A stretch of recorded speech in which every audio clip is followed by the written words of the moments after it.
ВМРО ДПМН ќе влезе во техничката влада зашто власта на изборите ќе создава проблеми, изјави денес Христијан Мицковски, објаснувајќи на што мисли. На тој начин да идната влада на ВМРО ДПМН има потешкоти во работењето и да се соочи со неликвидност на државниот буџет, они безмилосно ќе ги трошат буџетските средства.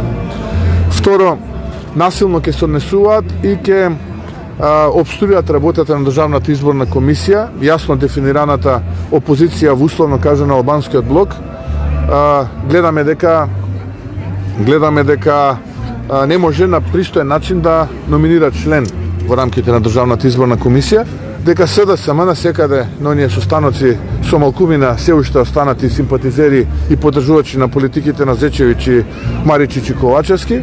Главната порака е дека имаме многу пари, ќе потрошиме многу пари, ние сме свесни дека ќе загубиме, но на тој начин со подкуп и со девијантно однесување ќе ја намалиме победата на ВМРО ДПМН и ќе му отежниме на Мицковски на ВМРО ДПМН да може понатаму да работи, но се лажат ако мислат дека на тој начин ќе направат нешто. Откако ВМРО ДПМН ќе ја освои власта, Мицковски најави историски реформи и трансформација во сите државни и општествени сегменти. Што тоа значи?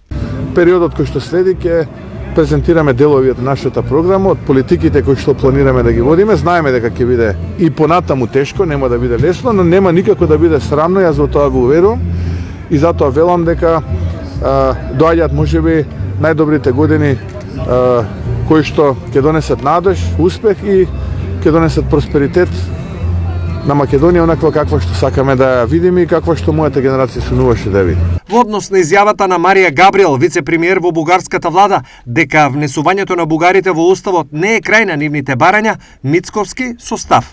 На јавна сцена се виде дека Маричич, Зечевич, Ковачевски, Ахмети, Османи, Груби го лажат народот во Македонија, дека ова е последната пречка, не е последната, ова е само почеток на проблемите кои што следат. Зошто? Затоа што без општествена поддршка и без консултации со опозицијата потпишаа договор се со цел да го завршат својот проект 2 години власт.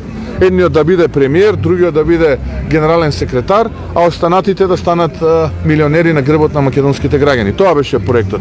И сега имаме сите ние проблем кој што за жал повторно ќе треба ВМРО ДПМН да го решава. Христијан Мицковски денеска беше во Свети Николе по повод големиот христијански празник Свети Никола, чиј патрон и заштитник е овој светец.